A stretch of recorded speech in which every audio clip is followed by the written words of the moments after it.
2008 সালের নভেম্বর মাসের এক সকালে আমি তাপস সেন এবং আমার বন্ধু তাপস ভট্টাচার্য ওরফে লালু আমার হিরো হন্ডা স্প্লেন্ডারে সওয়ার হয়ে আমাদের নিবাস উত্তর 24 পরগনা জেলার গোবরডাঙ্গা থেকে বেরিয়ে পড়লাম বাড়ির কাছেই এক ঐতিহ্যমণ্ডিত জায়গা দেখতে। জায়গাটার নাম ধান্যকুড়িয়া, দূরত্ব 27 কিলোমিটার। নেহাতি সরু এক গ্রামের রাস্তা ধরে যাচ্ছি। মসলান্দপুর, মগরা, বাগজোলা, জঙ্গলপুর, যদুরহাটি হয়ে বারাসাত বসিরহাট রোডের উপর এই ধান্যকুড়িয়া। গ্রামের সাধারণ দৃশ্য, কখনো ছোট বাজার, কখনো ধান ক্ষেতের পাশ দিয়ে ধীরে ধীরে এগোচ্ছি। একসময়ে আশপাশের অঞ্চলের তুলনায় বেশ সমৃদ্ধ জনপদ ছিল এই ধান্যকুড়িয়া, তবে এখন সেটা নেহাতি এক গ্রামীণ জনপদ। এই সব জায়গায় আমার কোনো অসুবিধা নেই। আমার অসুবিধা কোন জায়গায় বলো তো? এই বারটার মধ্যে যেখানে গিয়ার কমাতে হবে ওই জায়গাটাতে তোর অসুবিধা হবে। হ্যাঁ, কারণ তোর এই গিয়ার খেয়াল থাকছে না। তো পৌঁছে গেলাম ধান্যকুড়িয়া। বারাসাত বসিরহাট রোডের পাশে এই বিশাল তোরণটি দেখতে পেলাম। স্থাপত্যে ইউরোপের অভিজাত কোনো দুর্গের অনুরূপ এই তোরণ। দুপাশে দুটি সুউচ্চ মিনার, মাঝে একটা সুদৃশ্য খিলানকে ধরে রেখেছে। মিনারের মধ্য দিয়ে উপরে ওঠার সিঁড়ি আছে। মিনার শীর্ষে গম্বুজযুক্ত প্যাভিলিয়ন। খুব সুন্দর এই তোরণটা। রক্ষণাবেক্ষণের অভাবে মালিন্য কিছুটা গ্রাস করেছে, গায়ে কিছু কিছু গাছ গজিয়েছে। খিলানের উপরে একটা ভাস্কর্য, যাতে দেখা যাচ্ছে দুজন ইংরেজ একটি সিংহের সঙ্গে লড়াই করছে। এই প্রতীকটি বুঝিয়ে দেয় তৎকালীন শাসক অর্থাৎ ইংরেজদের মনোরঞ্জনের জন্য এই বাড়িটা নির্মিত হয়েছিল। আমরা দাঁড়িয়ে আছি গাইনদের বাগানবাড়ি নামে পরিচিত একটা দুর্গের মতো গড়নযুক্ত বাড়ির প্রবেশ তোরণের সামনে। ধান্যকুড়িয়ার কথা মূল ধারার ইতিহাসে নেই, থাকবার কোনো কারণও নেই, কারণ কোনো রাজা বা রাজনৈতিক প্রভুদের ক্রীড়াক্ষেত্র ছিল না এই জায়গাটা। কিছু জনশ্রুতি এবং গবেষণামূলক অনুসন্ধানের ভিত্তিতে এখানকার কিছু কথা আমরা জানতে চলেছি। ছোট্ট এই অখ্যাত গ্রামটির প্রসিদ্ধি এখানে অবস্থিত কয়েকটি ইউরোপীয় ধাঁচের সুন্দর স্থাপত্যের জন্য। এগুলো কিছু কৃতি ব্যবসায়ীদের দ্বারা নির্মিত হয়েছিল। জগন্নাথ দাস নামে এক ব্যক্তি সপরিবারে 1742 খ্রিস্টাব্দে এই ধান্যকুড়িয়ায় এসে বসত করেন। তখন এই জায়গা ছিল সুন্দরবনের অংশ। কারো মতে বর্গীদের লুণ্ঠনের হাত থেকে বাঁচতে এখানে মানুষের বসত করা শুরু হয়েছিল। পরপর আসতে থাকে মণ্ডল, সাহু, গাইন এবং বল্লভ পরিবার। এদের কেউ ছিলেন সফল ব্যবসায়ী বা কেউ কৃষিজ ধনাঢ্য ব্যক্তি। আরও আসেন সেন, লাহা, রায়, ভট্টাচার্য ইত্যাদি পরিবার। গাইন, বল্লভ ও সাহুরা ছিলেন অত্যন্ত সফল ব্যবসায়ী, যারা প্রচুর ধনোপার্জন করেছিলেন। তারই একটি অংশ ধ্রুপদী ইউরোপীয় রীতিসম্মত নয়নাভিরাম এবং বিলাসবহুল অট্টালিকা নির্মাণে। আমরা এখানে একজনের দেখা পেলাম, তাকে এই বাড়ি সম্পর্কে জিজ্ঞাসা করলাম। এটা কাদের এই সমস্ত সম্পর্কে একটা দুটো কথা বলছি, বলুন। এটা গাইনদের জায়গা, মানে গাইন বলতে এখানে গাইন রাজা জমিদার ছিলেন। এই জমিদারদের জায়গা, এখানে 3টে জমিদার ছিলেন এবং তাদের মধ্যে একটা জমিদার বাড়ি এখানে। এছাড়া ভিতরে আরো জমিদার বাড়ি আছে, সেগুলো আপনি ঘুরবেন বা দেখবেন, তাহলে দেখা যাবে আরো সুন্দর জায়গা। পিকনিক স্পট আছে, সেখানে পিকনিক হয়। এই 25শে ডিসেম্বর থেকে শুরু হবে। আপনি একদম ভাড়া পাওয়া যাবে, তাই তো? এখানে এসেই করা যাবে। জায়গা দেখলে এবং ভিতরে জায়গা আছে, রাস্তা আছে, সমস্ত পজিশনই আছে। গ্রাম বাংলায় ধনী ব্যক্তিদের জমিদারই বলা হয়। আসলে যারা এই বাড়িগুলো তৈরি করিয়েছিলেন তারা ছিলেন ব্যবসায়ী। সেটা 1820 সালের কথা। রামকিশোর গাইন নামে এক ব্যক্তি এই ধান্যকুড়িয়ায় এসে বসবাস করতে থাকেন। তার পরপরই আসেন সাহু এবং বল্লভরা। তারা ঘি, পাট, চিনি এবং গুড়ের ব্যবসা করতে থাকেন। ব্যবসায় লক্ষ্মী লাভ হয় তাদের। ধান্যকুড়িয়া গ্রাম ক্রমশ বিকশিত হয়ে ওঠে, গড়ে ওঠে একের পর এক বিরাট বিরাট অট্টালিকা। ইউরোপীয় দুর্গের আদলে এই বিশাল দুর্গের মতো বাড়িটি ঊনবিংশ শতকে তৈরি করান মহেন্দ্রলাল গাইন। 12 একর জমির ওপর এই বাগান বাড়ি তৈরি হয়েছিল। চারপাশটা খুব সুন্দরভাবে সাজানো ছিল। কেয়ারি করা বাগান, বাগানের মধ্যে ফোয়ারা। শোনা যায় সামনে একটা পুকুরও নাকি আছে, এত দূর থেকে আমরা ঠিক দেখতে পাচ্ছি না। যাই হোক, পরিচর্যা ছাড়া এইসব সাজসজ্জা বেশি দিন ঠিক থাকে না। তাই আজ ফোয়ারা জল শূন্য, চারপাশে আগাছা, 2-4টে ফুল গাছে দিক দিক দেখা যাচ্ছে বটে। ফোয়ারাটা ঠিক সামনে, যেখানে লোকজন কাজ করতে দেখা যাচ্ছে। এমন গঠন বৈশিষ্ট্যযুক্ত বাড়ি বাংলায় আর আছে কিনা সন্দেহ। উপরে যে গোল ফাঁকা জায়গাটা দেখা যাচ্ছে, ওখানে একটা ঘড়ি থাকার কথা ছিল। ইংলিশ স্থাপত্যের ছাপ সর্বত্র। ডান দিকে একটি টারেট। এই বাড়িটি গাইন দুর্গ নামেও পরিচিত। ঊনবিংশ শতকে বড়লোকদের বাড়িতে আভিজাত্য এবং আব্রু বজায় রেখে আমোদ প্রমোদের জন্য একটু তফাতে একটা বাড়ি থাকত। এটি হলো সেই ধরনের বাড়ি। ইয়ার বক্সি এবং ইংরেজ ব্যবসা সঙ্গীদের মনোরঞ্জনের জন্যই এই বাড়ি তৈরি হয়েছিল বলে মনে হয়।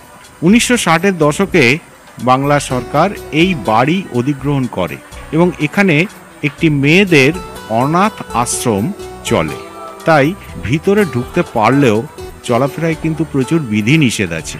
মূল বাড়ির কাছে যাওয়াও যায় না, সেখানে কেউ থাকেও না। গায়ে গাছপালা জন্মে গিয়ে পোড়ো হয়ে গেছে, জানলার কাঠও কিছু কিছু নষ্ট হয়ে গেছে, কিন্তু মোটের ওপর এই বাড়িটা অক্ষত আছে। সংস্কার করলে এটা পূর্ব গরিমা ফিরে পাবে। বাগানে কিছু ফলের গাছ আছে, ঝাউ এবং অন্যান্য শোভাবর্ধক গাছও কিছু চোখে পড়ছে। ভেতরটা যে আগাছায় ভর্তি তাও ঠিক বলা যায় না, তবে সবই কেমন যেন একটা অগোছালো। মূল বাড়িটি 3 তলা, সামনে ঢাকা টানা বারান্দা, বাইরে সুন্দর খিলান শোভিত। দুপাশে সুন্দর 2টি টাওয়ার। বাম দিকের টাওয়ারে পারিবারিক এমব্লেম বা প্রতীক, সেখানে খুব মুন্সিয়ানার সাথে ক্যালিগ্রাফিক ডিজাইনে লেখা আছে GS। ঘড়ি টাওয়ারের উপরে পতাকা লাগানোর ব্যবস্থা ছিল, এখন দণ্ডগুলি দেখা যায়। ডান দিকে টাওয়ারের মাথায় একটা টারেট, দুর্গের স্থাপত্যের বৈশিষ্ট্য। এখানে আছে আরো একটা এমব্লেম, যাতে ঈগল রয়েছে, আভিজাত্যের প্রতীক। এখানে প্লাস্টার খসে গেছে। মাঝের অংশের খিলানগুলো কিন্তু খুব সুন্দর। 3টে তলের এই খিলানগুলোর গঠন আলাদা আলাদা। করিন্থিয়ান পিলারের গঠন, প্লাস্টারে কারুকার্য খুব সুন্দর। মূল বাড়ির লাগোয়া আরো কিছু নির্মাণ চোখে পড়ে, যেগুলো পরে তৈরি হয়েছে। ডান দিকে এইখানে যে বাড়িটা, এটাই মেয়েদের অনাথ আশ্রম হিসেবে ব্যবহৃত হয়। সামনের অংশে সুপারিনটেন্ডেন্টের বাসস্থান। বাড়িটা 1 তলা। এই দিকে বসবাস আছে বলে একটু বেশি পরিচর্যা হয়, মোটামুটি সাফসুতরো দেখাচ্ছে। সামনে মাথায় দেবী মূর্তি বা কোনো রকম একটা ভাস্কর্য। বাংলার একদম গ্রামীণ পরিবেশে এমন একটা সৃষ্টি ছাড়া স্থাপত্য, যা ইউরোপিয়ান দুর্গের আদল বহন করছে, দেখে আমরা খুব অবাক হয়ে গেলাম। মুগ্ধ নয়নে বেশ কিছুটা সময় যতটুকু জায়গায় ঘোরাফেরা করা বিধিসম্মত, সেটুকুতেই নিজেদের সীমাবদ্ধ রেখে এবার এখান থেকে আমাদের বেরিয়ে যাওয়ার পালা। বড় রাস্তা থেকে ভেতরে ঢুকে আমরা চলে এলাম ধান্যকুড়িয়া উচ্চ মাধ্যমিক বিদ্যালয়ে। বিরাট জায়গা জুড়ে এই প্রাচীন বিদ্যালয়টি অবস্থিত। এখানে প্রতিষ্ঠা ফলক দেখা যাচ্ছে। 1885 সালে উপেন্দ্রনাথ সাহু এই বিদ্যালয় প্রতিষ্ঠা করেন, তবে তখন এর নাম ছিল ধানকুড়িয়া মিডল ইংলিশ স্কুল। বর্তমান ভবনে এটি 1911 সালে স্থানান্তরিত হয়ে আসে। তৎকালীন প্রেসিডেন্সি ডিভিশনের কমিশনার এই বিদ্যালয় উদ্বোধন করেন। বর্তমানে এই বিদ্যালয়ের বিদ্যা চর্চায় তেমন সুনাম না থাকলেও প্রথম দিকে এতদাঞ্চলে শিক্ষার প্রসারে বিদ্যালয়টি খুব গুরুত্বপূর্ণ এবং সদর্থক ভূমিকা নিয়েছিল। শাহু পরিবার দ্বারা বহুদিন যাবৎ এই বিদ্যালয় পোষিত হতো। বিরাট জমি, পুকুর এবং খেলার মাঠ এই বিদ্যালয়ের সম্পদ। সুন্দর বিদ্যালয় ভবনটি বেশ ভালোভাবেই রক্ষণাবেক্ষণ করা হয়। এইবার আমরা চলে এলাম বেনাপাড়া রোডে অবস্থিত গাইনদের বাসভবনে, যা স্থানীয়দের কথায় গাইন বাড়ি বা গাইন রাজবাড়ি। ধান্যকুড়িয়ার একমাত্র এই বাড়িটি এখনো পুরোপুরি সুন্দর এবং যথাযথভাবে রক্ষণাবেক্ষণ করা হয়। এখানেও ভিতরে প্রবেশের অনুমতি নেই, তার কারণ এখনো গাইন পরিবারের লোকজন এখানে বসবাস করেন। এল আকার বিশিষ্ট মূল বাড়িটি রাজকীয় এবং তৎকালীন স্থাপত্য রীতির একটি চমৎকার নিদর্শন।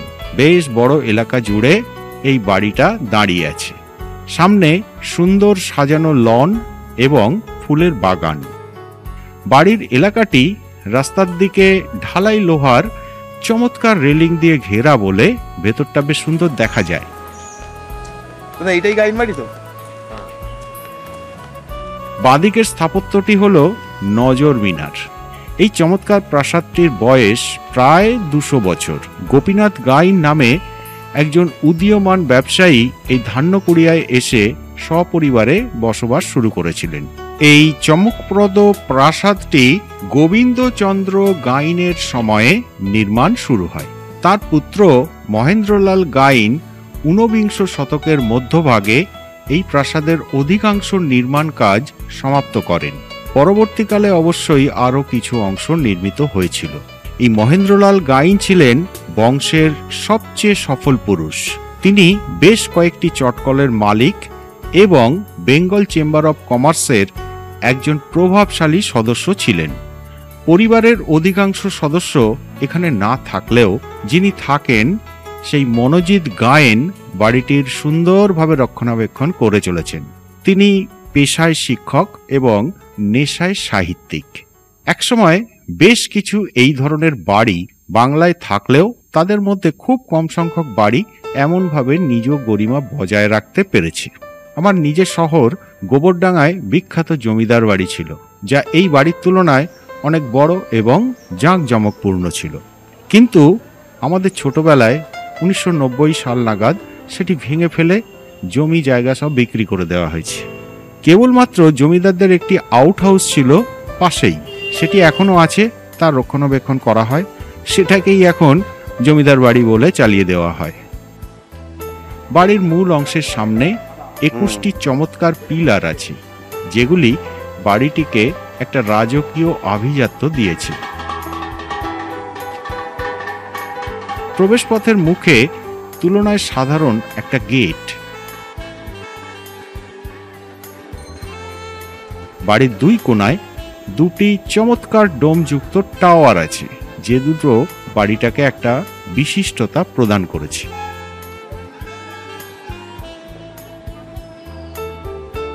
একটি ঘোরানো খোলা বারান্দা সামনে অবস্থিত। বাড়িটা দ্বিতল, তবে প্রত্যেক তলের উচ্চতা তৎকালীন রীতি অনুযায়ী প্রায় বর্তমান দোতলার সমান। বাড়িতে মোট ঘরের সংখ্যা 60, যা থেকে বোঝা যায় পিছন দিকেও বাড়ির বেশ কিছুটা অংশ বর্তমান। অনেকের কাছেই এই বাড়িটা কিন্তু পরিচিত মনে হবে, তার কারণ এখানে অনেক বাংলা সিনেমা এবং টেলিভিশন ধারাবাহিক বা ওয়েব সিরিজের শুটিং হয়েছে এবং এখনো হয়। তাদের কাছ থেকে প্রাপ্ত অর্থেই বাড়ির রক্ষণাবেক্ষণ করা হয়। বাড়ির চৌহদ্দির মধ্যে একটা ত্রিতল মিনার সদৃশ নির্মাণ দেখা যায়, যার মাথায় ইসলামীয় রীতিসম্মত একটি গম্বুজ আছে। কিন্তু নিচের দুটো তলা ইউরোপীয় রীতিতে নির্মিত। বাগানের মধ্যে বসার জায়গা হিসেবে একটা প্যাভিলিয়ন। একপাশে পারিবারিক কুলদেবতা শ্যামসুন্দর জিউ মন্দির আছে, সেটিতে নিয়মিত পূজার্চনা সম্পন্ন হয়। গায়েনবাড়ির পাশেই আছে ফিলোমেল পাবলিক স্কুল, যা গায়েনদের দ্বারা 1894 সালে প্রতিষ্ঠিত হয়েছিল।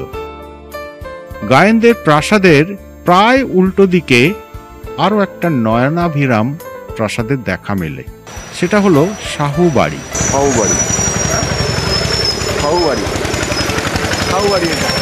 এখানে কংক্রিট কাজটা খুব সুন্দর আছে, তাই?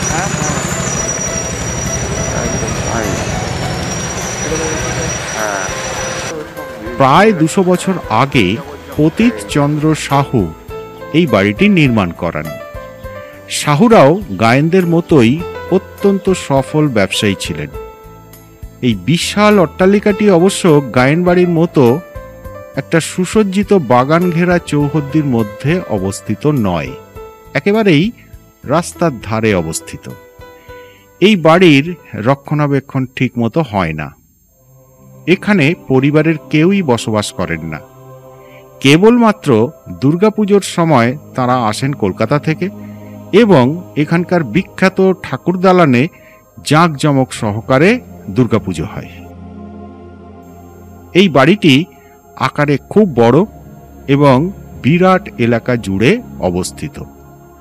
চমৎকার সব পিলার খিলান দ্বারা সাজানো এই বাড়িতে স্টাকোর কারুকার্য মুগ্ধ হয়ে দেখার মতো। ভালোভাবে মেরামত করে নতুন রঙের প্রলেপ দিলে বাড়িটার প্রকৃত চেহারা বোঝা যাবে, যা একসময় সত্যিই বিস্ময়ের উদ্রেক করত। সামনের দিকটা রাস্তার উপর হলেও বাড়ির ভিতরে কিন্তু খুব বড় জায়গা, তবে সেখানে কোনো যত্নে লালিত বাগান টাগান নেই। এখানেও অবশ্য বেশ কিছু সিনেমার শুটিং হয়েছে। কিছু অংশ বসবাসের যোগ্য অবস্থায় রাখা আছে, তবে মোটের ওপর বাড়ির অবস্থা কিন্তু ভালো নয়।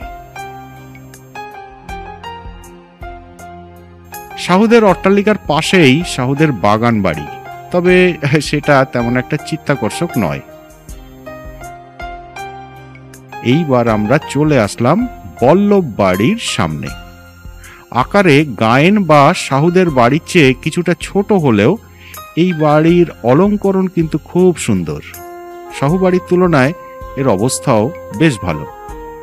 চারদিকে ঢালাই লোহার রেলিং দিয়ে ঘেরা বাগানের মধ্যে বাড়িটি দাঁড়িয়ে আছে।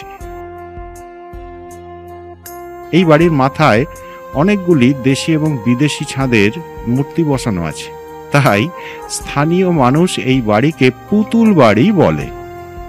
উপরের মূর্তিগুলির মাঝেরটি ইউরোপীয় কোনো প্রিন্স সদৃশ এবং দুপাশে দুই ভারতীয় তার জয়গান করছে।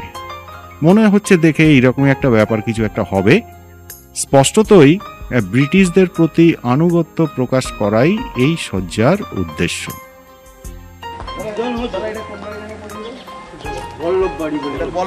বল্লভ বাড়ি এটা, ওটা হচ্ছে নাট মন্দির, নববতখানা।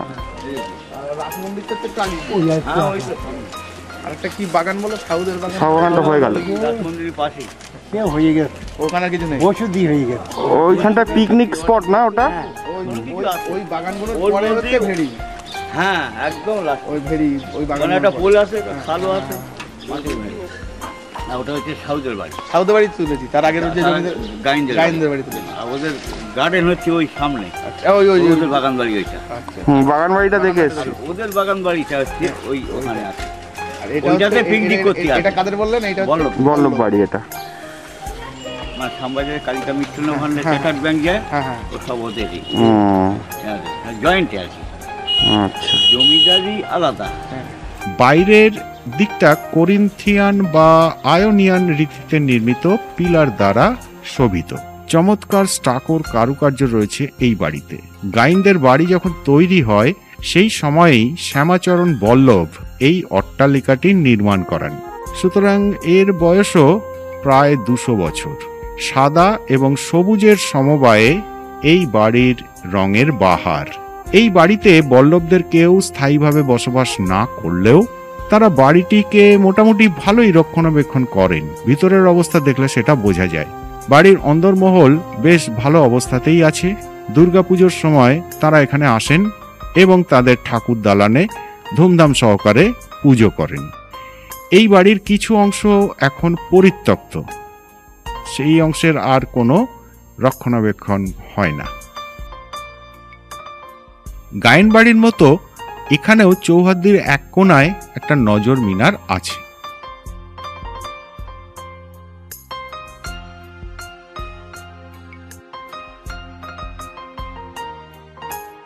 এরপর আমরা আরেকটু এগিয়ে ধান্যকুড়িয়ার বিখ্যাত রাসমঞ্চের কাছে চলে এলাম।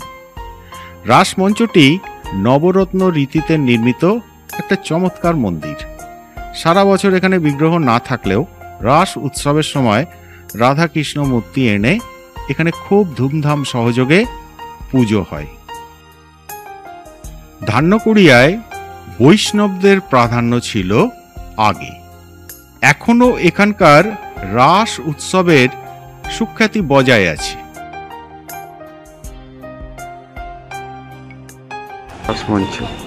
মন্দিরকে ঘিরে এখানে বাজার বসেছে, বিক্রি কিনি চলছে।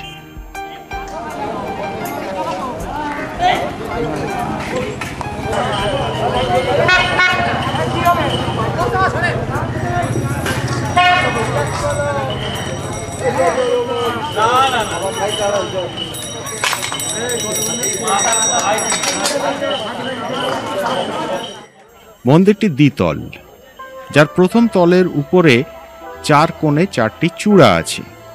দ্বিতলের উপরেও 4 কোণে 4টি চূড়া এবং কেন্দ্রে একটা বড় চূড়া আছে। তাহলে দেখা যাচ্ছে মোট 9টা চূড়া বিশিষ্ট এই মন্দির। এই নির্মাণ শৈলীকেই নবরত্ন রীতি বলা হয়। এই ধরনের মন্দির একান্তই বাংলার বৈশিষ্ট্য। বাঁকুড়া, মেদিনীপুর অঞ্চলে অনেক দেখা যায়। সামনে চারপাশে প্রদক্ষিণ পথ, খোলা বারান্দার মতো এবং থাম আর খিলানে শোভিত। প্রতিদিকে 5টি করে সুন্দর খিলান আছে।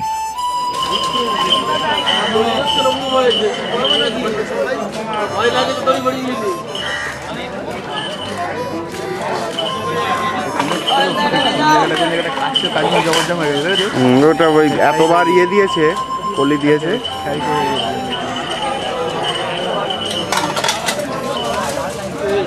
সেকেন্ড রোয়ের কাজগুলো তাও খানিকটা আছে, কিছুটা আছে ওইখানে। আসবে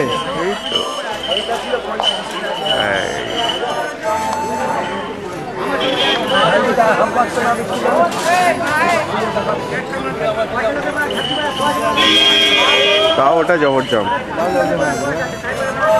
খালি চোখে বোঝা যাচ্ছে না, এই এসে দেখে বোঝা যাচ্ছে। কি বলতো বলি করে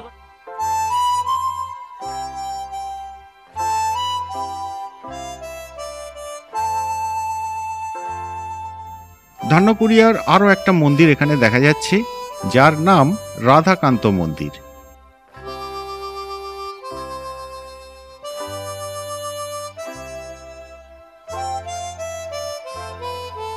তিন বিখ্যাত ব্যবসায়ী ছাড়াও আরও এখানে যারা এসে বসত করেছিলেন তাদেরও কিছু বাড়ি আছে এখানে, যারা একেবারে ফেলনা নয়।